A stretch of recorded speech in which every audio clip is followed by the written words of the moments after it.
আজকের দিনটি ছিল 15th আগস্ট। আর আজকে আমি সকাল সকাল রেডি হয়ে চলে এসেছিলাম স্কুলে, আর সাথে আমার ভাইও স্কুলে গিয়েছিল। আর আমার স্কুলের ফার্স্টে আমি ঢুকে দেখলাম পতাকা উত্তোলন অলরেডি হয়ে গিয়েছে। আমি যখন গিয়েছিলাম তখন আমি শুধুমাত্র মাল্যদান করাটাই দেখতে পেয়েছি বিভিন্ন মূর্তিতে।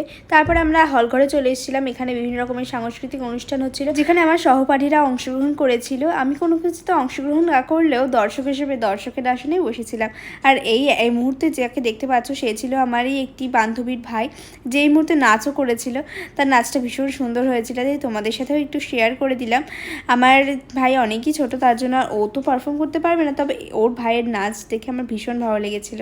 তারপর বাড়ি এসেছিলাম। বাড়ি এসে মা বানিয়েছিল খিচুড়ি, রাত্রেবেলা আনা হয়েছিল বিরিয়ানি। অনেকদিন ধরে বিরিয়ানি খেতে ইচ্ছে হচ্ছিলো, আমার মাঝে মাঝেই বিরিয়ানি খেতে ইচ্ছা হয় আর কি। তো আজকে ওই জন্যই বিরিয়ানি আনা হয়েছিল। তারপর রাতেরবেলা মা বানিয়েছিল তালের বড়া। তো তালের বড়া খেয়ে আজকে দিনে এখানেই শেষ করছি। তোমাদের ভিডিওটা ভালো লাইক করে দিও, অবশ্যই করে সাবস্ক্রাইবটা করে দিও। আজকের মতো এখানেই বিদায় নিচ্ছি, বাই।